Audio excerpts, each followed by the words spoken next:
ഇന്ന് 16 പേർക്കാണ് കോവിഡ്-19 നമ്മുടെ സംസ്ഥാനത്ത് സ്ഥിരീകരിച്ചത്. ഇന്ന് പരിശോധനാ ഫലത്തിൽ നെഗറ്റീവില്ല. വയനാട് 5, മലപ്പുറം 4, ആലപ്പുഴ കോഴിക്കോട് 2 വീതം,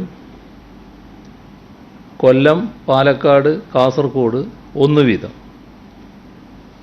ഇങ്ങനെയാണ് പരിശോധനാ ഫലം പോസിറ്റീവായത്.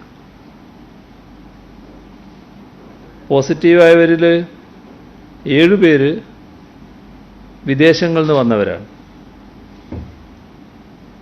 തമിഴ്നാട്ടിൽ നിന്നെത്തിയ 4 പേർക്കും മുംബൈയിൽ നിന്നെത്തിയ 2 പേർക്കും ഇന്ന് പരിശോധനാ ഫലം പോസിറ്റീവായി. 3 പേർക്ക് രോഗബാധയുണ്ടായത് സമ്പർക്കത്തിലൂടെയാണ്. ഇതുവരെ 576 പേർക്കാണ് സംസ്ഥാനത്ത് രോഗം സ്ഥിരീകരിച്ചത്. അതിൽ 80 പേർ ഇപ്പോൾ ചികിത്സയിലാണ്. 48,825 പേരാണ് ഇപ്പോൾ നിരീക്ഷണത്തിലുള്ളത്. 48,287 പേർ വീടുകളിലും 538 പേർ ആശുപത്രികളിലുമാണ്. ഇന്ന് മാത്രം 122 പേരെ ആശുപത്രിയിൽ പ്രവേശിപ്പിച്ചു. ഇന്ന് ഏറ്റവും കൂടുതൽ ആളുകളെ രോഗലക്ഷണങ്ങളോടെ ആശുപത്രിയിൽ പ്രവേശിപ്പിച്ചത് മലപ്പുറം ജില്ലയിലാണ്, 36 പേര്. കോഴിക്കോട് 17, കാസർഗോഡ് 16. ഈ തരത്തിൽ ആശുപത്രിയിൽ പ്രവേശിപ്പിച്ചിരിക്കുകയാണ്. വൈറസ് ബാധിച്ച് ഏറ്റവും കൂടുതൽ പേർ ആശുപത്രിയിൽ കഴിയുന്നത് വയനാട് ജില്ലയിലാണ്. 19 പേരാണ് അവിടെ. ഇതുവരെ 42,201 സാമ്പിളുകളാണ്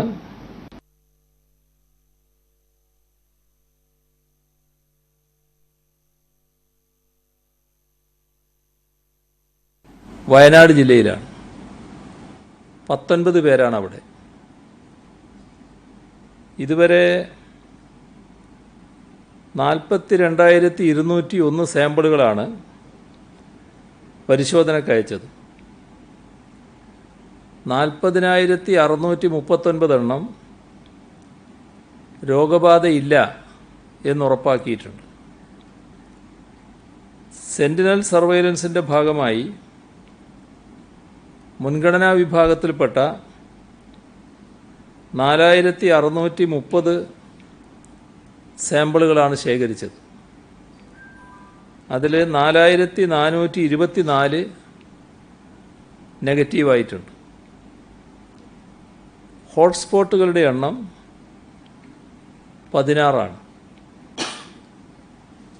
ഇന്ന് വരെയുള്ള 576 കേസുകളിൽ വിദേശത്തു നിന്ന് വന്ന 311 പേർക്കാണ് കോവിഡ് ബാധയുണ്ടായത്. ഇതിനു പുറമെ 8 പേര് വിദേശികളാണ്. മറ്റ് സംസ്ഥാനങ്ങളിൽ നിന്ന് വന്ന 70 പേർക്ക് രോഗം സ്ഥിരീകരിച്ചു. സമ്പർക്കത്തിലൂടെ രോഗബാധിതരായത് 187 പേരാണ്. സംസ്ഥാനത്ത് കേസുകളുടെ എണ്ണം വർദ്ധിക്കുന്നത് എല്ലാവരിലും ആശങ്കയുണ്ടാക്കിയിട്ടുണ്ട്. സമ്പർക്കം വഴി രോഗം പടരാനുള്ള സാധ്യത മുന്നിലുണ്ട്. അതുകൊണ്ട് തന്നെ നമ്മുടെ കരുതൽ വർദ്ധിപ്പിച്ചേ മതിയാവും. സുരക്ഷിതമായ ശാരീരിക അകലം പാലിക്കലും മറ്റ് സുരക്ഷാ ക്രമീകരണങ്ങൾ പാലിക്കലും നിർബന്ധമാണ്.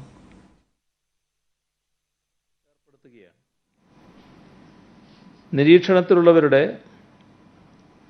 വീടുകളിലും സമീപത്തും പോലീസ് ഉദ്യോഗസ്ഥർ ബൈക്കുകളിൽ പെട്രോളിംഗ് നടത്തുകയും വീടുകളിലെത്തി കാര്യങ്ങൾ അന്വേഷിക്കുകയും ചെയ്യും.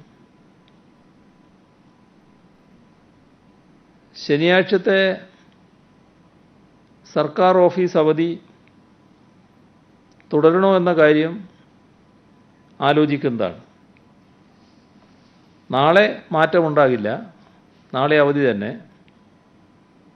അതോടൊപ്പം അടുത്ത ദിവസം ഞായർ സമ്പൂർണ്ണ ലോക്ക്ഡൗണായി തന്നെ തുടരുകയും ചെയ്യും. കഴിഞ്ഞ ഞായറാഴ്ച എല്ലാവരും സഹകരിച്ചതാണ്. ഈ ഞായറാഴ്ചയും അതേപോലെ തന്നെ എല്ലാ വിഭാഗത്തിൻ്റെയും സഹകരണം ഉണ്ടാകണമെന്ന് അഭ്യർത്ഥിക്കുന്നു. വീടുകളിൽ ക്വാറന്റൈനിൽ കഴിയുന്നവർ നിർദ്ദേശങ്ങൾ ലംഘിക്കുന്നതുമായി ബന്ധപ്പെട്ട് സംസ്ഥാനത്തൊട്ടാകെ 65 കേസുകൾ ഇന്ന് രജിസ്റ്റർ ചെയ്തിട്ടുണ്ട്. അതിൽ തിരുവനന്തപുരത്താണ് 53 കേസുകൾ, കാസർഗോഡ് 11 കേസുകൾ, കോഴിക്കോട് 1 കേസും. അതിർത്തികളിലെയും ചെക്ക് പോസ്റ്റുകളിലെയും പരിശോധനകൾ കൂടുതൽ കർശനമാക്കുന്നതിന് അധികമായി പോലീസുകാരെ നിയോഗിച്ചു.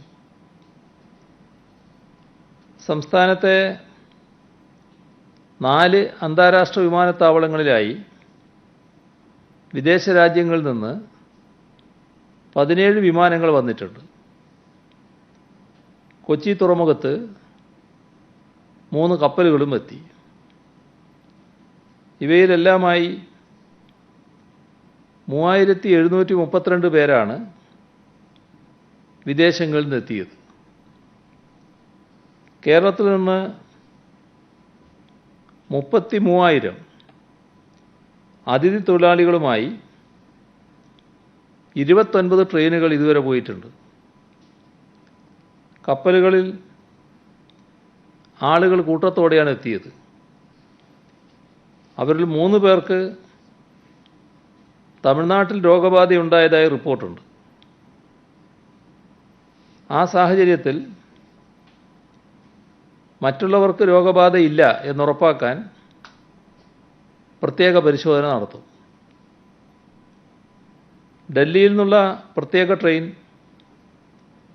ഇന്ന് രാവിലെ 5:15 തിരുവനന്തപുരത്തെത്തി. 1045 യാത്രക്കാരാണ് കേരളത്തിലെ 3 സ്റ്റേഷനുകളിൽ ഇറങ്ങാനുണ്ടായിരുന്നത്. തിരുവനന്തപുരത്ത് 348 യാത്രക്കാരുണ്ടായിരുന്നു. മുംബൈയിൽ നിന്നെത്തിയ പത്തനംതിട്ട സ്വദേശിയായ ആളെ പനിയുണ്ടായിരുന്നതുകൊണ്ട് ജനറൽ ആശുപത്രിയിൽ പ്രവേശിപ്പിച്ചു. 3 പേരെ സർക്കാർ നിരീക്ഷണ കേന്ദ്രത്തിൽ അയച്ചു. ബാക്കി എല്ലാവരെയും വീട്ടിൽ നിരീക്ഷണത്തിലേക്ക് മാറ്റി. എറണാകുളത്ത് 411 പേരാണ് എത്തിയത്. യാത്രക്കാരിൽ ഒരാളെ നെഞ്ചുവേദനയെ തുടർന്ന് കളമശ്ശേരി മെഡിക്കൽ കോളേജ് ആശുപത്രിയിൽ പ്രവേശിപ്പിച്ചു. വിവിധ ജില്ലകളിലെ 286 യാത്രക്കാരാണ് കോഴിക്കോട് റെയിൽവേ സ്റ്റേഷനിൽ ഇറങ്ങിയത്. ആരോഗ്യ പരിശോധനയിൽ രോഗലക്ഷണങ്ങൾ കണ്ടെത്തിയ 7 പേരെ മെഡിക്കൽ കോളേജ് ആശുപത്രിയിൽ പ്രവേശിപ്പിച്ചു. കോഴിക്കോട് 4, മലപ്പുറം, വയനാട്, കാസർഗോഡ് ഓരോ ആൾ വീതം എന്നിങ്ങനെയാണ് ആശുപത്രിയിലേക്ക് മാറ്റിയത്. മറ്റുള്ളവരെ കർശന നിരീക്ഷണത്തിനായി അതത് ജില്ലകളിലെ കോവിഡ് കെയർ സെൻ്ററുകളിലേക്കും വീടുകളിലേക്കും അയച്ചു. യാത്രക്കാരെ അതത് ജില്ലകളിലെത്തിക്കാൻ KSRTC ബസ്സുകൾ സജ്ജമാക്കിയിരുന്നു. ഇന്നലെ 149 യാത്രക്കാരുമായി ജിദ്ദയിൽ നിന്നുള്ള വിമാനവും കൊച്ചിയിലെത്തി. 58 ഗർഭിണികൾ, 10 വയസ്സിൽ താഴെയുള്ള 9 കുട്ടികൾ ഈ വിമാനത്തിൽ നാട്ടിലെത്തി. ഇതിൽ 4 പേരെ വിവിധ ജില്ലകളിൽ ചികിത്സക്കായി അയച്ചു. 69 പേരെ കോവിഡ് കെയർ സെൻ്ററുകളിലും 76 പേരെ വീടുകളിലും നിരീക്ഷണത്തിലാക്കി. റോഡ് വഴി കേരളത്തിലേക്ക് വരാൻ 2,85,880 പേർ രജിസ്റ്റർ ചെയ്തിട്ടുണ്ട്. ഇതുവരെ പാസ് നൽകിയത് 1,23,972 പേർക്കാണ്. ചെക്ക് പോസ്റ്റിലൂടെ 47,151 പേർ ഇതിനകം സംസ്ഥാനത്തെത്തി. ട്രെയിൻ വഴി എത്താൻ പാസ് നൽകിയത് 4,694 പേർക്കാണ്. ക്വാറന്റൈൻ കാര്യത്തിൽ സംസ്ഥാനത്തിന് ആശയക്കുഴപ്പമൊന്നുമില്ല. ഇപ്പോൾ ഇവിടെ ഫലപ്രദമായി ക്വാറന്റൈൻ നടപ്പാക്കുന്നുണ്ട്. ഇന്നത്തെ കണക്ക് നോക്കിയാൽ ആകെ നിരീക്ഷണത്തിലുള്ള 48,825 പേരിൽ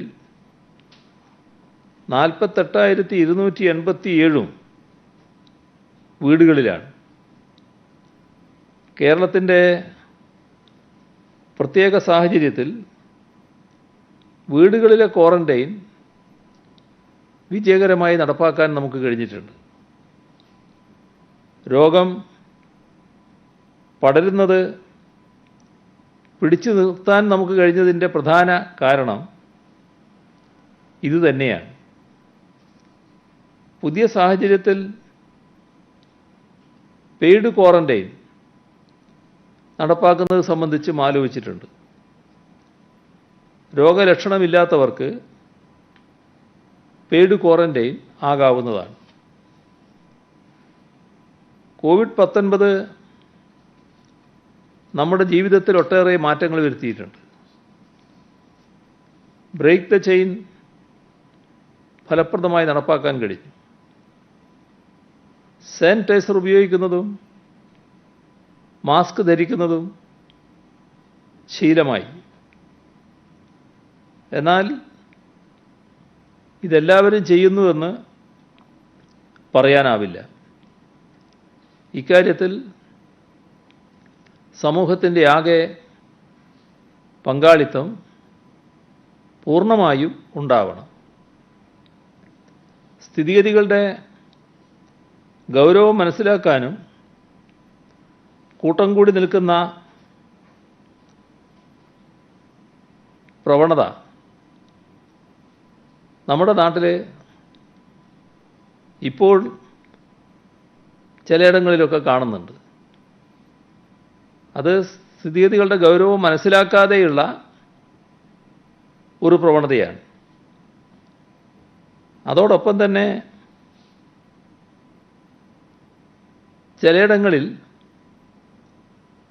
ഉത്സവം നടത്താൻ ആലോചിക്കുന്നു. ചില ആരാധനാലയങ്ങളിൽ കൂട്ടപ്രാർത്ഥനയ്ക്ക് പദ്ധതിയിടുന്നുവെന്നൊക്കെ റിപ്പോർട്ടുകളുണ്ട്. ഇതിൽ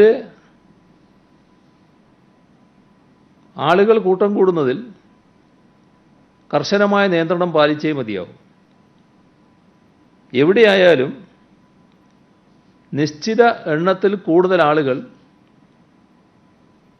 സമ്മേളിക്കരുത്. ആൾക്കൂട്ടത്തിൻ്റെ കാര്യത്തിൽ ഒരു തരത്തിലുള്ള ഇളവും ഉണ്ടാകില്ല. തൽക്കാലം അതിന് കഴിയാത്ത അവസ്ഥയാണുള്ളത്. നിലവിലുള്ള രോഗബാധയുടെ തോതനുസരിച്ച് വയനാട് പ്രത്യേക ശ്രദ്ധ വേണ്ട ജില്ലയാണ്. എല്ലായിടങ്ങളിലും കണ്ടെയ്ൻമെൻറ് സോൺ അത് പ്രത്യേകമായി തന്നെ സംരക്ഷിക്കുന്ന നിലയുണ്ടാവും. അത് കണ്ടെയ്ൻമെൻറ് സോൺ വിട്ട് സഞ്ചരിക്കാൻ അനുവദിക്കില്ല. വയനാട് മാത്രമല്ല, എല്ലാ സ്ഥലത്തുമുള്ള കണ്ടെയ്ൻമെൻറ് സോണിന് ഇത് ബാധകമാണ്. എന്നാൽ കണ്ടെയ്ൻമെൻറ് സോണുകളിലുള്ള ഈ കടുത്ത നിയന്ത്രണം മറ്റ് പ്രദേശങ്ങൾക്ക് ബാധകമായിരിക്കില്ല. നമ്മൾ ഈ പ്രതിരോധ പ്രവർത്തനങ്ങൾ ആരംഭിച്ചതിന് ശേഷം ആരോഗ്യ പ്രവർത്തകർ, പോലീസ്, ഇങ്ങനെ ഈ ഫീൽഡിലുള്ള ആളുകൾ തുടർച്ചയായി വിശ്രമരഹിതമായി ജോലി ചെയ്യുകയാണ്. അതൊരു പ്രശ്നമാണ്. ഇവർക്ക് ഏതു തരത്തിൽ വിശ്രമം ഉറപ്പാക്കാൻ കഴിയും എന്ന് പ്രത്യേകമായി തന്നെ പരിശോധിക്കുന്നതാണ്. നിരീക്ഷണത്തിലുള്ളവരും റിവേഴ്സ് ക്വാറന്റൈൻകാരും ഇവരുമായി നിരന്തരം ബന്ധപ്പെടുന്നതിൽ വാർഡ് തല സമിതികൾക്ക് പ്രധാന റോളാണുള്ളത്. വാർഡ് തല സമിതി ഈ പ്രതിരോധ പ്രവർത്തനത്തിൽ വളരെ പ്രധാനപ്പെട്ട പങ്ക് വഹിക്കുന്നൊരു കേന്ദ്രമാണ്. അവരും തുടർച്ചയായി പ്രവർത്തനത്തിലുള്ളവരാണ്. വീടുകളിൽ പോയി സ്ഥിതിഗതികൾ പരിശോധിക്കുന്നവരാണ്. അപ്പോൾ അവർക്ക് ജോലിയിൽ പ്രയാസമോ മടുപ്പോ ഉണ്ടാകുമ്പോൾ അടുത്ത ടീമിനെ നിയോഗിക്കേണ്ടി വരും. വാർഡ് തല സമിതി എന്ന് പറയുമ്പോൾ ആ സമിതി സ്ഥിരമായിട്ടുള്ളതാണ്, അതിന് മാറ്റമുണ്ടാവില്ല. എന്നാൽ വാർഡ് തല സമിതിയുടെ ഭാഗമായി അവരെ സഹായിക്കാനുള്ള, അവരുടെ നിർദ്ദേശമനുസരിച്ച് പ്രവർത്തിക്കാനുള്ള വളണ്ടിയർമാരുണ്ടാവും. ആ വളണ്ടിയർമാരാണ് വീടുകളിലെത്തുന്നത്, ക്വാറന്റൈനിലുള്ള നിരീക്ഷണത്തിലുള്ളവരെ ബന്ധപ്പെടുന്നത്,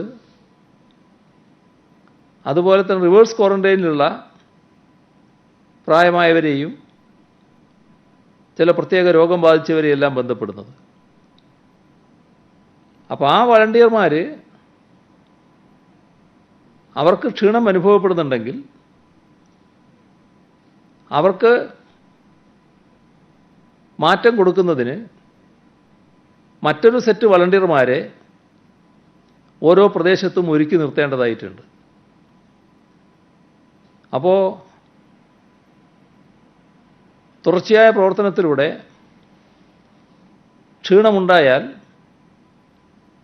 വേറൊരു കൂട്ടരെ പകരം അതിന് നിയോഗിക്കാനാവും. പുറത്തുനിന്ന് വരുന്നവരെ, അത് സംസ്ഥാനത്തിന് പുറത്തുനിന്നായാലും രാജ്യത്തിന് പുറത്തുനിന്നായാലും, സ്വീകരിക്കുമ്പോൾ നല്ല ജാഗ്രത പുലർത്തേണ്ടതുണ്ട്. അല്ലെങ്കിൽ നമ്മുടെ സംവിധാനത്തെ ആകെ അത് ബാധിക്കും. സർക്കാർ സംവിധാനങ്ങളുടെ ശ്രദ്ധയിൽപ്പെടാതെ ആരെങ്കിലും എത്തിയാൽ ആ പ്രദേശത്തെ നാട്ടുകാർ അറിയാതിരിക്കില്ല. അങ്ങനെ കണ്ടെത്തുന്നവരെ വാർഡ് തല സമിതികൾ ഇടപെട്ട് ക്വാറന്റൈൻ ചെയ്യണം. തദ്ദേശ സ്വയംഭരണ സ്ഥാപനങ്ങളുടെ ശ്രദ്ധയിൽ ഇതുണ്ടാവുകയും വേണം. നിർമ്മാണ പ്രവർത്തനങ്ങൾ ആരംഭിക്കുന്നതിൻ്റെ ഭാഗമായി ചെങ്കൽ ക്വാറികൾ പ്രവർത്തിക്കുന്ന അനുമതി നൽകിയിരുന്നു. ചെങ്കൽ ക്വാറികളിൽ ചില ഭാഗത്ത് പണിയെടുക്കാനുള്ള ആളുകളെ കർണാടകത്തിൽ നിന്ന് ഊടുവഴികളിലൂടെ എത്തിക്കുന്നു എന്ന പരാതി ഉയർന്നിട്ടുണ്ട്. അത്തരം ആളുകളിൽ ആരെങ്കിലും രോഗവാഹകരായാൽ അത് അപകടമാണ്. ഇക്കാര്യത്തിൽ ചെങ്കൽ ക്വാറി ഉടമകൾക്ക്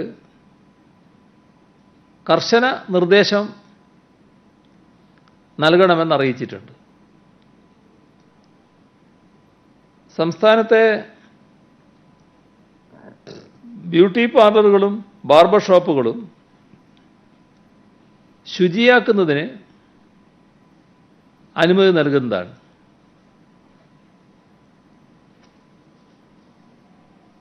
എട്ട് സംസ്ഥാനങ്ങളിൽ നിന്ന് കേരളത്തിലേക്ക് ട്രെയിൻ വിടാൻ റെയിൽവേ സമ്മതിച്ചിട്ടുണ്ട്. ഇവിടങ്ങളിൽ കുടുങ്ങിപ്പോയ അതിഥി തൊഴിലാളികളെ തിരിച്ചയക്കുന്നതിന് അതത് 5 സംസ്ഥാനങ്ങൾ അനുമതി നൽകിയിട്ടുണ്ട്. ബാംഗ്ലൂർ, ട്രിവാൻഡ്രം, ഐലൻഡ് എക്സ്പ്രസ് എല്ലാ ദിവസവും സർവീസ് നടത്താൻ ഉദ്ദേശിക്കുന്നതായി റെയിൽവേ അറിയിച്ചിട്ടുണ്ട്. നോൺ AC ട്രെയിനാക്കാനാണ് ശ്രമിക്കുന്നത്. മെയ് 18 മുതൽ ജൂൺ 14 വരെ നമ്മുടെ ഇവിടെയുള്ള അതിഥി തൊഴിലാളികളെ പശ്ചിമ ബംഗാളിലേക്ക് അയക്കാൻ 28 ട്രെയിനുകളിൽ അയക്കുന്നതിന് അറിയിപ്പ് വന്നിട്ടുണ്ട്. ഡൽഹിയിലുള്ള മലയാളി വിദ്യാർത്ഥികൾക്ക് ഇതേവരെ ട്രെയിൻ ലഭ്യമാകാത്തത്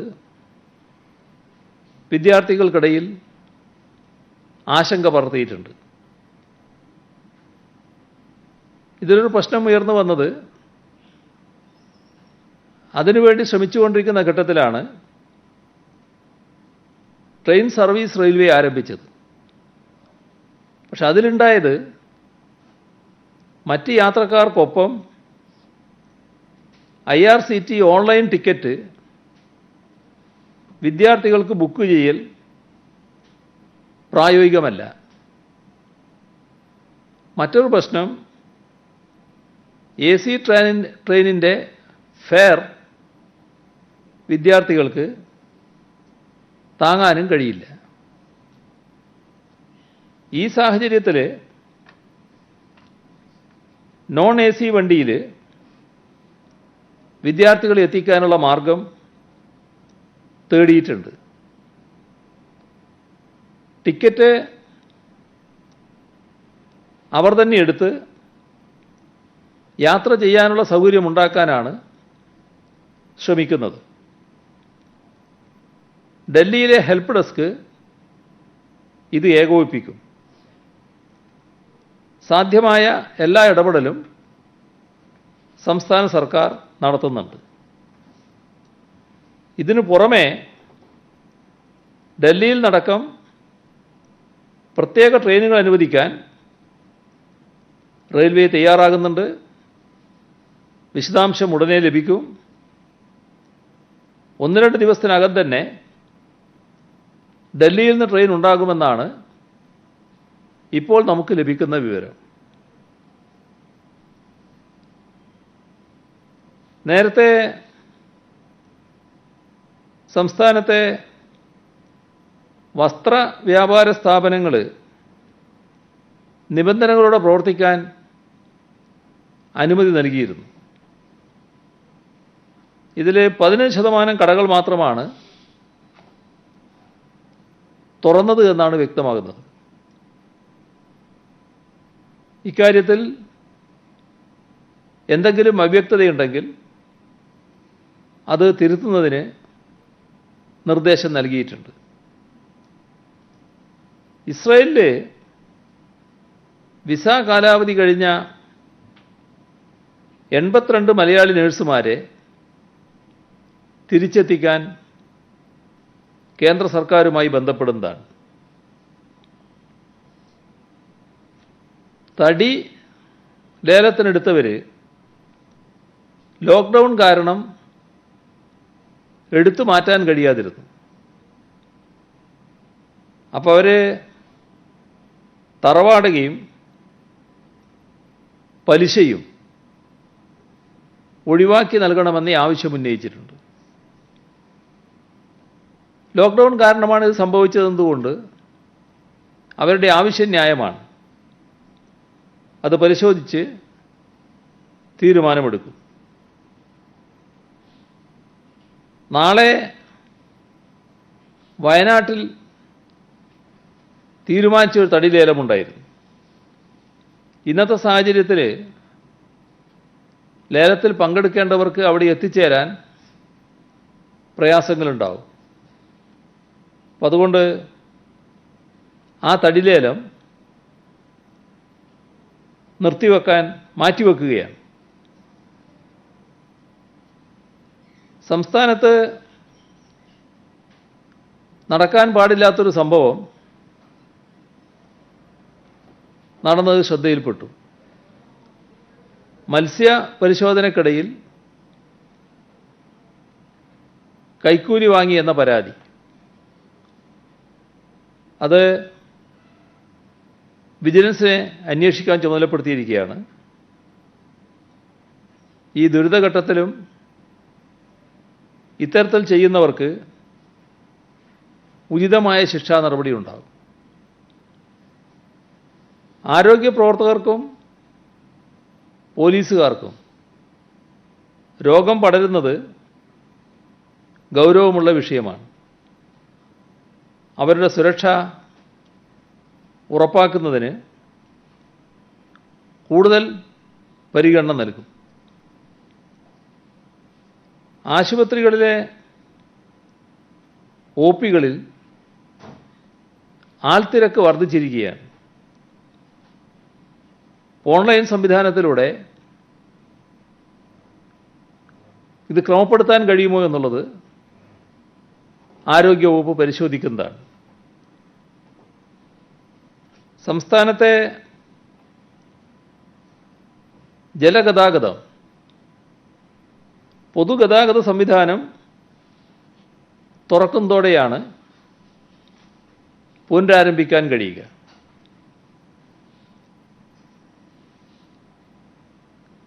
അന്യസംസ്ഥാനങ്ങളിൽ ജോലി ചെയ്യുന്ന തൊഴിലാളികളുടെ ക്ഷേമത്തിനായി കേന്ദ്രം സംസ്ഥാനങ്ങൾക്ക് അധിക തുക അനുവദിച്ചതായി ഇന്നലെ കേന്ദ്ര ധനകാര്യമന്ത്രി പറഞ്ഞത് നിങ്ങളെല്ലാം റിപ്പോർട്ട് ചെയ്തിട്ടുണ്ട്. യഥാർത്ഥത്തിൽ ഇതൊരു പുതിയ സഹായമല്ല. ദുരന്ത പ്രതികരണ നിധിയിലേക്ക് കേന്ദ്രത്തിൻ്റെ വിഹിതമായി അനുവദിക്കുന്ന തുകയാണ്. COVID-19 പൊട്ടിപ്പുറപ്പെട്ടില്ലെങ്കിലും ഈ തുക ലഭിക്കേണ്ടതാണ്. കേരളത്തിന്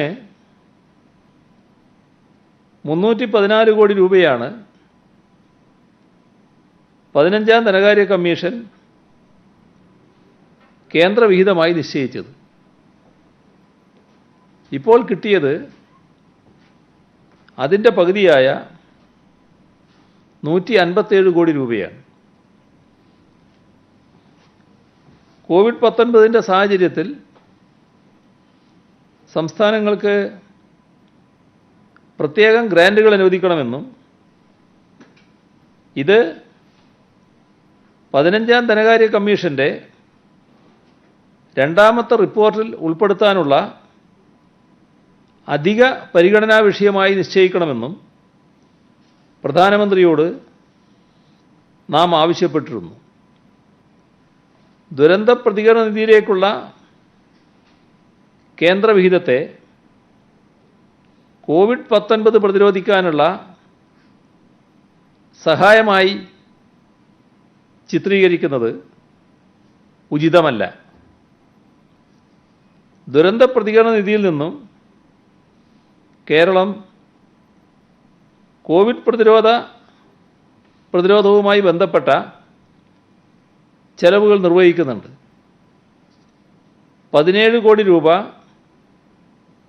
ജില്ലാ കളക്ടർമാർക്ക് റിലീഫ് പ്രവർത്തനങ്ങൾക്കായി നൽകിയിട്ടുണ്ട്. 15 കോടി രൂപ ആരോഗ്യവകുപ്പിന് ഉപകരണങ്ങൾ വാങ്ങുന്നതിനായി നൽകി. ഇങ്ങനെ ആകെ 32 കോടി രൂപ നൽകി. മാനദണ്ഡമനുസരിച്ച് സംസ്ഥാനത്തിനുള്ള വിഹിതത്തിൻ്റെ 25% മാത്രമേ റിലീഫ് പ്രവർത്തനങ്ങൾക്കായി ചെലവിടാൻ കഴിയൂ. 10% ഉപകരണങ്ങൾ വാങ്ങുന്നതിനായും ഉപയോഗിക്കാം. SDRF തുകയിൽ ഇക്കാര്യത്തിന് മാത്രമേ ഉപയോഗിക്കാൻ കഴിയൂ. കേരളം ക്ഷേമ പെൻഷൻ ഉൾപ്പെടെ വിതരണം ചെയ്യാൻ ബജറ്ററി തുകയാണ് ഉപയോഗിക്കുന്നത്.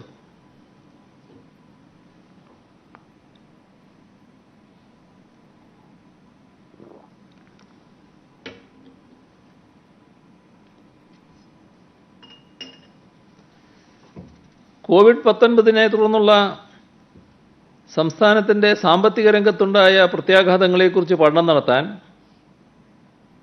സംസ്ഥാന പ്ലാനിംഗ് ബോർഡും Gulati institute of finance and taxation ഈ രണ്ട് സംവിധാനങ്ങളും ചുമതലയേറ്റെടുത്തിരുന്നു. രണ്ടു കൂട്ടരുടെയും റിപ്പോർട്ടുകൾ ലഭ്യമായിട്ടുണ്ട്.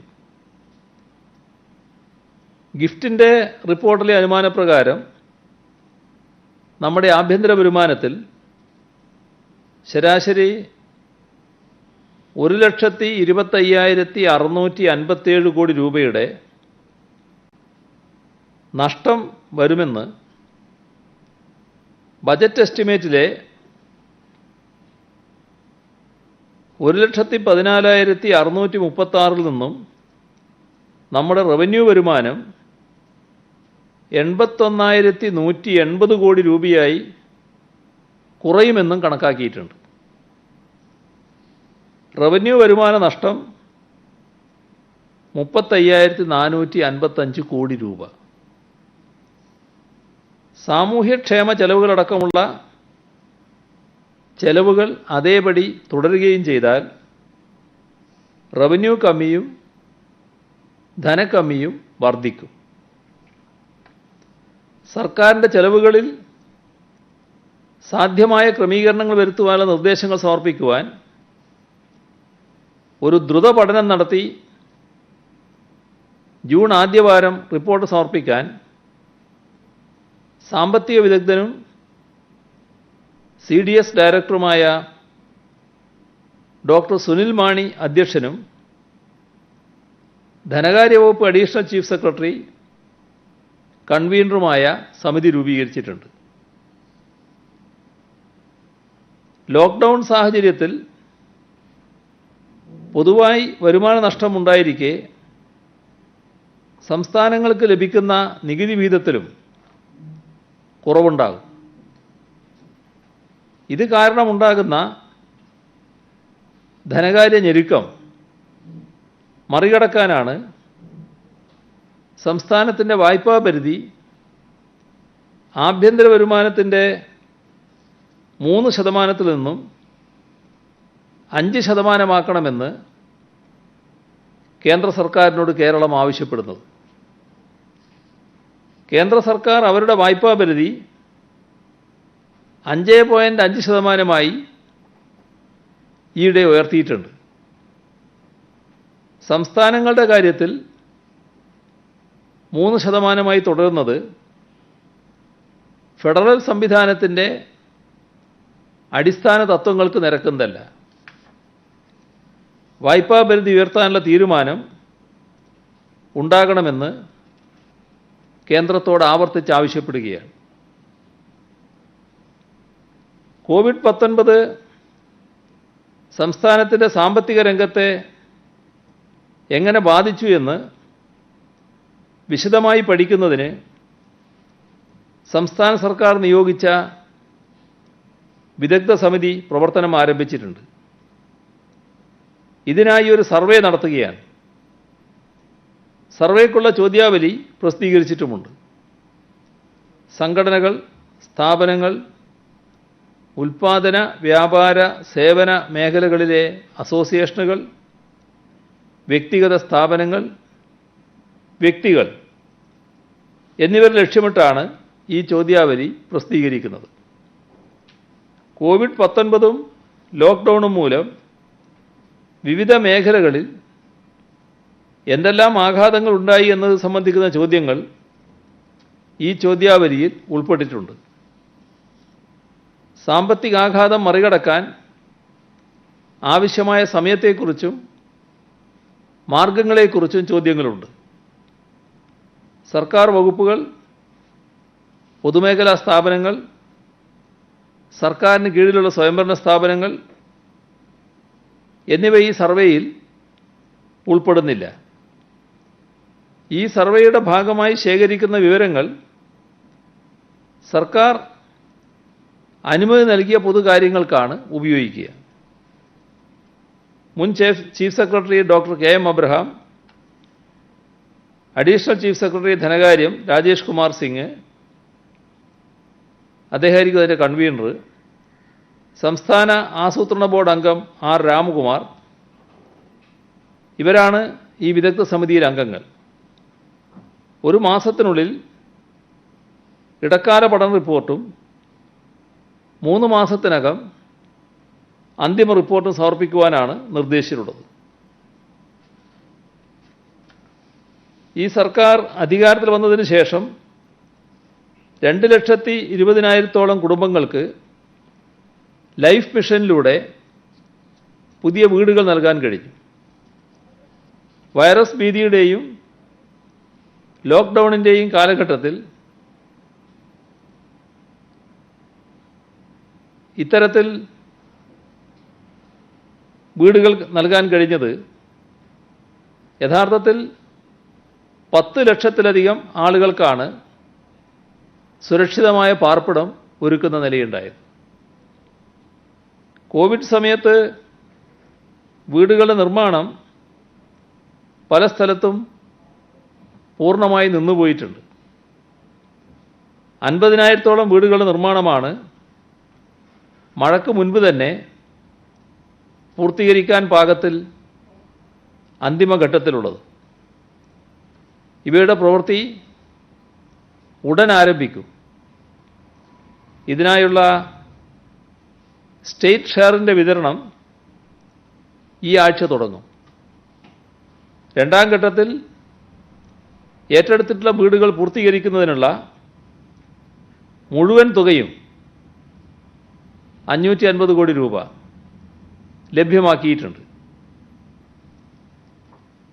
കൊറോണ പ്രതിരോധത്തിൽ കേരളം എങ്ങനെ ലോകത്തിന് മാതൃകയാകുന്നു എന്ന് ചിത്രീകരിക്കുന്ന ഒരു പുസ്തകം Thiruvananthapuram good shepherd school 9ാം class വിദ്യാർത്ഥി ഗൗതം ആർ നായർ പ്രസിദ്ധീകരിച്ചിട്ടുണ്ട്. ബാറ്റ്സ്മാനോ സ്പൈഡർമാനോ സൂപ്പർമാനോ അല്ല, നമ്മുടെ ഡോക്ടർമാരും നഴ്സുമാരും പോലീസുകാരും ആരോഗ്യ പ്രവർത്തകരുമാണ് യഥാർത്ഥ നായകർ എന്നാണ് ആ 14-കാരൻ തൻ്റെ പുസ്തകത്തിൽ സ്ഥാപിക്കുന്നത്. ലോക്ക്ഡൗൺ കാലത്തെ രണ്ടാമത്തെ പുസ്തകമാണ് ഗൗതമിൻ്റേത്. ആ കുട്ടിയെ അഭിനന്ദിക്കുന്നു. ഖാദി ബോർഡ് 1,00,000 മാസ്ക് നേരത്തെ 5 ലക്ഷം രൂപ ദുരിതാശ്വാസ നിധിയിലേക്ക് കൈമാറുകയും ചെയ്തിരുന്നു. ദുരിതാശ്വാസ നിധിയിലേക്ക് കേരള സ്റ്റേറ്റ് വഖഫ് ബോർഡ് 1 കോടി രൂപ, registered metal crusher unit owners association Thrissur ജില്ലാ കമ്മിറ്റി 1 കോടി 1 ലക്ഷം രൂപ, കേരള ജുഡീഷ്യൽ ഓഫീസേഴ്സ് അസോസിയേഷൻ 12,25,000 രൂപ. ഇതിനു പുറമെ Kerala judicial officers cooperative society 5 lakh രൂപ, AG's office employees cooperative credit society 10 ലക്ഷം രൂപ, ദുബായിലെ dolphin shipping line group MD Ahammed Shabeer Kakkassery Zubair 10 ലക്ഷം രൂപ, ESI കോർപ്പറേഷനിലെ ജീവനക്കാരുടെ സംഘടന ESI CEU 7,45,005 രൂപ, ഹൈറേഞ്ച് സംരക്ഷണ സമിതി രക്ഷാധികാരിയായിരുന്ന മാർ മാത്യു ആനിക്കുഴിക്കാട്ടിലെ സ്മരണാർത്ഥം കർഷകർ സമാഹരിച്ച ഉൽപ്പന്നങ്ങൾ വിറ്റുകിട്ടിയ 2,57,600 രൂപ, സീനിയർ ജേർണലിസ്റ്റ് ഫോറം അംഗങ്ങളുടെ പെൻഷൻ തുകയിൽ നിന്ന് 2,66,000 രൂപ. ഇത്രയും വിവരങ്ങളാണ് ഇന്ന് പങ്കുവെക്കാനുള്ളത്.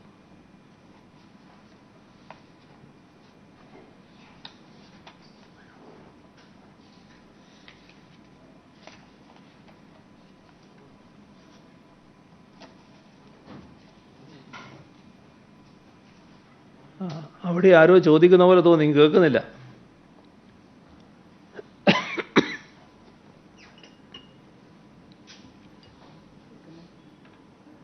കേൾക്കുന്നില്ല.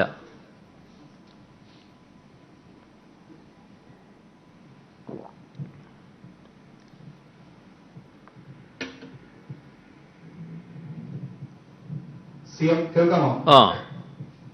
സിഎം, ഡൽഹിയിൽ കുടുങ്ങിയ മലയാളി വിദ്യാർത്ഥികളെ നാട്ടിലെത്തിക്കാനുള്ള നടപടികൾ തുടങ്ങിയെന്ന് മുഖ്യമന്ത്രി പറഞ്ഞു. അവിടെ ഏതോ സംഘടനയാണോ ആരോ സോഷ്യൽ മീഡിയകളിൽ വളരെ വ്യാപകമായി പ്രചരിക്കുന്നുണ്ട്, വിദ്യാർത്ഥികൾ നടന്ന് കേരളത്തിലേക്ക് വരാൻ പോകുന്നു. അങ്ങനെ എന്തെങ്കിലും സിഎമ്മിന്റെ ശ്രദ്ധയിൽപ്പെട്ടു? അങ്ങനെ നടന്നു വരേണ്ട ഒരു സാഹചര്യമുണ്ടോ? എന്റെ ശ്രദ്ധയിലില്ല. ആ വിദ്യാർത്ഥികളൊക്കെ നല്ല ട്രെയിനിൽ തന്നെ വരും, ഒരു ശങ്ക ആ കാര്യത്തിൽ വേണ്ട. ഇതിൽ ഞാൻ നേരത്തെ പറഞ്ഞതുപോലെ ഉണ്ടായ ഒരു പ്രശ്നമാണ്. റെയിൽവേ ആരംഭിച്ചു. അപ്പോൾ ഈ കുട്ടികളെ കൊണ്ടുവരുന്ന കാര്യത്തിലുള്ള പ്രവർത്തനങ്ങൾക്ക് അതിലെത്ര കുട്ടികൾ പോയി എന്ന് മനസ്സിലാക്കേണ്ടതുണ്ടായിരുന്നു. അങ്ങനെയൊക്കെ ഉണ്ടായൊരു കൺഫ്യൂഷൻ മാത്രമേ ഉള്ളൂ. ഏതായാലും ആ കുട്ടികളടക്കം ട്രെയിനിൽ തന്നെ വരാനുള്ള നടപടികളാണ് സ്വീകരിച്ചിട്ടുള്ളത്. അവർ കുട്ടികൾ തന്നെ അത് ശ്രദ്ധപ്പെടുത്തിയിട്ടുണ്ട്. അവിടെ ഈ ടിക്കറ്റ് ചാർജ് അവർക്ക് സഹിക്കാൻ കഴിയുന്നതല്ല, അപ്പോൾ നോൺ AC മതി എന്നൊക്കെയുള്ള കുട്ടികൾ തന്നെ പറഞ്ഞിട്ടുണ്ട്. ആ തരത്തിലുള്ള നടപടികൾ ത്വരിതഗതിയിൽ നീങ്ങിക്കൊണ്ടിരിക്കുകയാണ്. ഇപ്പോൾ കേരളത്തിൽ നിന്നും എത്ര ട്രെയിൻ അതിഥി തൊഴിലാളികളുമായിട്ട് മറ്റ് സംസ്ഥാനങ്ങളിലേക്ക് പോയി, നമ്മുടെ സംസ്ഥാനത്തേക്ക് ഒരു ട്രെയിൻ മാത്രമാണോ ഉള്ളത്? ഇത്തരത്തിൽ വിദ്യാർത്ഥികൾ ഉൾപ്പെടെ കൊണ്ടുവരാനിരിക്കെ നമ്മൾക്ക് ട്രെയിൻ കിട്ടാതെ പോയതിനെ വീഴ്ച അത് ആരുടെ ഭാഗത്താണ്? സംസ്ഥാന സർക്കാരിന്റെ ഭാഗത്താണോ, കേന്ദ്രത്തിന്റെ ഭാഗത്താണോ, റെയിൽവേയുടെ ഭാഗത്താണോ? നമ്മൾ ഡൽഹിയിൽ ചുമതല ഏൽപ്പിച്ച സമ്പത്ത് ഡൽഹിയിൽ തുടരാതെ കേരളത്തിൽ തിരുവനന്തപുരത്ത് തുടരുന്നതിന്റെ ഉത്തരവാദിത്വം ആർക്കാണ്? ആ വിഷയത്തിൽ സിഎമ്മിന്റെ നിലപാടെന്താണ്? ഈ കോവിഡ് പലരെയും പലയിടത്താക്കിയിട്ടുണ്ട്. ഇപ്പം നമ്മുടെ സംസ്ഥാനത്തെ 2 ACSമാർ ഇപ്പോൾ തിരുവനന്തപുരത്തില്ല. അതിനവരെ കുറ്റം പറയാൻ പറ്റുമോ? അവർ ഡൽഹിയിൽ കുടുങ്ങി കിടക്കുകയാണ്. അത് സ്വാഭാവികമാണ്. എവിടെയാണോ കുടുങ്ങിയത് അവിടെ കുടുങ്ങുന്നുള്ളതാണ് കോവിഡിൻ്റെ അവസ്ഥ. അതൊരു പ്രത്യേക പ്രശ്നമായിട്ട് കാണേണ്ടതായിട്ടില്ല. ഇവിടെ നമ്മുടെ ട്രെയിനുകളുടെ കാര്യത്തിൽ ഈ അതിഥി തൊഴിലാളികളെന്ന് പറയുന്നത് കൂട്ടമായിട്ട് ഇങ്ങനെ നിൽക്കുകയായിരുന്നു. അപ്പോൾ അവർക്ക് വേറെ യാതൊരു വഴിയുമില്ല, താമസിക്കാൻ തന്നെ സ്ഥലമില്ല. നമ്മൾ ഇവിടെ താമസിക്കാൻ സ്ഥലം ഏർപ്പാട് ചെയ്യുന്നു, ഭക്ഷണം കൊടുക്കുന്നു, അങ്ങനെയൊക്കെ ഉള്ളത് കൊണ്ട് വലിയ പ്രശ്നമില്ലാതെ ഇവിടെ കഴിഞ്ഞു. എന്നാൽ മറ്റു പലയിടത്തും അങ്ങനെയായിരുന്നില്ല പ്രശ്നങ്ങൾ. അപ്പോൾ നമ്മളാണ് അക്കാര്യത്തിൽ ഇവർ നാട്ടിൽ പോകണമെന്ന് പറയുന്ന ഘട്ടത്തിൽ ഇവരെ നാട്ടിലേക്ക് അയക്കുന്നതിനുള്ള ട്രെയിൻ സൗകര്യം ഏർപ്പെടുത്തണം എന്നാദ്യമായിട്ട് ആവശ്യപ്പെടുന്നത്. അതൊരു പൊതു ആവശ്യമായി പിന്നീട് ഉയർന്നു വന്നു. അങ്ങനെയാണ് ട്രെയിൻ അയക്കുന്ന നില വരുന്നത്. അത് ഇത്തരത്തിലുള്ള ഒരു ഗതിയുമില്ലാത്ത തൊഴിലാളികളെ നാട്ടിലേക്ക് അയക്കുന്നതിന് വേണ്ടിയായിരുന്നു. അങ്ങനെ ഒരുപാട് സ്ഥലത്ത് ആളുകളുണ്ട് എന്നിപ്പോൾ വ്യക്തമായി. ആ ഗണത്തിൽപ്പെട്ടവരാണ് നമ്മുടെ മലയാളികൾ മറ്റ് സംസ്ഥാനങ്ങളിലുള്ളവരെന്ന് കാണരുത്. അവർ പലരും പലയിടത്തായി താമസിക്കുന്നവരാണ്. അവർക്ക് സ്വന്തമായി വീടുകളുണ്ട്, സ്വന്തം ജോലി ഉണ്ട്, അതിൻ്റെ ഭാഗമായി നിൽക്കുന്നവരാണ്. ഇങ്ങനെയുള്ള ആളുകൾ ഇത്തരമൊരു ഘട്ടത്തിൽ നാട്ടിലേക്ക് വരാൻ ആഗ്രഹിക്കുന്നു. അതിൻ്റെ ഭാഗമായുള്ള സൗകര്യങ്ങളാണ് ഇപ്പോൾ ഏർപ്പാട് ചെയ്തു വരുന്നത്. രണ്ടും താരതമ്യപ്പെടുത്തിയാൽ ശരിയാവില്ല. XMB സമ്പത്ത് അദ്ദേഹത്തെ ക്യാബിനറ്റ് റാങ്കോടുകൂടിയാണ് ഡൽഹിയിൽ നിയമിച്ചത്. അദ്ദേഹമായിരുന്നു ഈ കാര്യങ്ങളെല്ലാം ഡൽഹിയിൽ കോർഡിനേറ്റ് ചെയ്യേണ്ടതിരുന്നത്. പക്ഷെ അദ്ദേഹം ഇവിടെ കുടുങ്ങിക്കിടപ്പുണ്ട് എന്ന് പറയുന്നത് അതൊരു ന്യായീകരണമാണ്. അദ്ദേഹം അവസാന ഫ്ലൈറ്റിൽ ലോക്ക്ഡൌൺ പ്രഖ്യാപിച്ചിട്ട് അവസാന ഫ്ലൈറ്റിൽ തിരുവനന്തപുരത്ത് എത്തിയത് അത് നേരത്തെ അദ്ദേഹത്തിന് ഈ കാര്യങ്ങൾ സംബന്ധിച്ച് ബോധ്യമുള്ളതുകൊണ്ടായിരുന്നു. എന്തോ CM അദ്ദേഹത്തെ ന്യായീകരിക്കുന്ന ഒരു അദ്ദേഹത്തിന് ദിവ്യജ്ഞാനം ഉണ്ടെന്ന് ഞാനിതുവരെ മനസ്സിലാക്കിയിട്ടില്ല. അങ്ങനെയൊരു ദിവ്യത്വമൊന്നും സമ്പത്തിനുണ്ടെന്ന് എനിക്ക് തോന്നുന്നില്ല. ഇന്നതൊക്കെയാണ് സംഭവിക്കാൻ പോകുന്നത്, ഇത്ര ദിവസം കോവിഡ് ഇങ്ങനെ ആളുകളെല്ലാം തളച്ചിടും, അപ്പോൾ ഞാൻ വേഗം തിരുവനന്തപുരത്ത് എത്തിക്കളിയാം എന്നൊക്കെ മനസ്സിലാക്കി ഇങ്ങ് വന്നതാണ് എന്നുള്ള ധാരണയൊന്നും എനിക്കില്ല.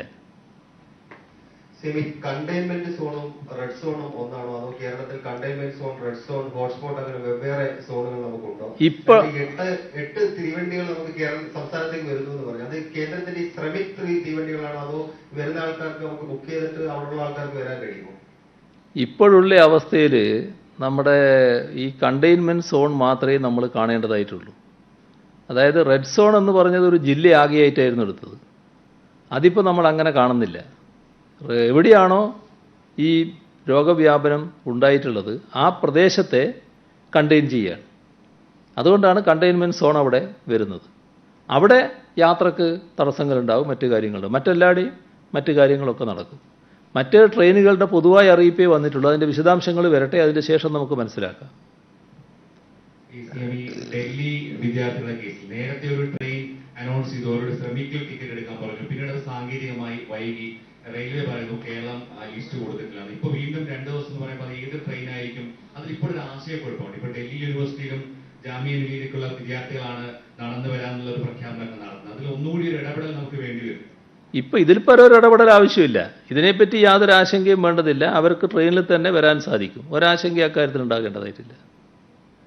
രണ്ട് കാര്യങ്ങളാണ്. ഒന്ന്, ഇന്ന് കൊല്ലത്തൊരു കേസ് എന്ന് പറഞ്ഞു. പക്ഷെ കൊല്ലത്തുള്ള ആള് നിലവിൽ കൊച്ചിയിൽ ട്രീറ്റ്മെന്റിലാണ്. അത് കൊല്ലത്തിന്റെ അക്കൗണ്ടിലേക്ക് വരുമോ അത് കൊച്ചിയുടെ അക്കൗണ്ടിലേക്ക് വരുമോ? മറ്റൊന്ന്, ഈ നോർക്ക വഴി കൊണ്ടുവരാനായിട്ട് ട്രെയിനിൽ നമ്മളൊരു ആവശ്യം ഉന്നയിച്ചിട്ടുണ്ട്, നിബന്ധനകൾ വെച്ചുകൊണ്ട്. അത് കേന്ദ്രം സ്വീകരിച്ചിട്ടുണ്ടോ? സംസ്ഥാനം ആ ആവശ്യത്തിൽ ഇപ്പോഴും ഉറച്ചു നിൽക്കുകയാണോ? നമ്മൾ സാധാരണ ലിസ്റ്റ് തയ്യാറാക്കുമ്പോൾ ആളുകൾ എവിടെയാണോ അവിടത്തെ പറയും ഇത്രയാൾ. പക്ഷേ അതിൽ അയാൾ ഇന്ന ജില്ലയാണെന്ന് കൂടി പറയും. അങ്ങനെയാണ് ലിസ്റ്റ് നമ്മൾ തയ്യാറാക്കുന്നത്. ഒരു പോസിറ്റീവായ ആൾ ഇത്ര എണ്ണം ഇന്ന ജില്ല എന്ന് പറയുമ്പോൾ അതിൽ ഇന്നയാൾ ഇന്ന ജില്ലയാണ് എന്ന് പറയും. അങ്ങനെയാണ് ഇതേവരെ ലിസ്റ്റ് തയ്യാറാക്കി വന്നിട്ടുള്ളത്. നമ്മുടെ അഭിപ്രായം ഈ പല കാര്യങ്ങൾക്കും എളുപ്പം നോർക്ക വെബ്സൈറ്റിലൂടെ പേരുകൾ ചോദിച്ചു, ആ പേരുകൾ ലഭിച്ചു. അത് മുഖേന ആളുകളെ അയക്കുന്നതായിരുന്നു. പക്ഷേ ഇപ്പോൾ അതല്ല സ്വീകരിച്ച മാർഗം. ഇനി അത് ആ വഴി വീണ്ടും പറയേണ്ടതായിട്ടുണ്ടെന്ന് തോന്നുന്നില്ല. അവർ സ്വീകരിച്ച മാർഗത്തിലൂടെ നീങ്ങിക്കൊണ്ടിരിക്കുക.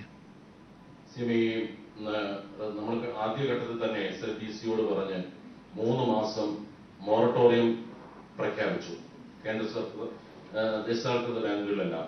ഒപ്പം തന്നെ സംസ്ഥാന സഹകരണ സ്ഥാപനങ്ങളും അത് പ്രഖ്യാപിച്ചു. CM ഇന്നലെ പറഞ്ഞു മൊറട്ടോറിയത്തിനേക്കാളും പ്രധാനം ആ കാലഘട്ടത്തിലെ പലിശ എഴുതിത്തള്ളുന്നതാണെന്ന് പറഞ്ഞു. അപ്പൊ സംസ്ഥാന സഹകരണ വകുപ്പും ഈ കാലഘട്ടത്തിലെ പലിശ എഴുതിത്തള്ളുമോ? മൊറട്ടോറിയം കാലത്തിൽ സർക്കാർ അങ്ങനെ ആവശ്യപ്പെട്ടതുകൊണ്ടാണ് ചോദിച്ചത്. ഇതിനൊക്കെ ആവശ്യമായ സാമ്പത്തിക സഹായം ലഭ്യമാവുക എന്നുള്ളത് പ്രധാനമാണ്.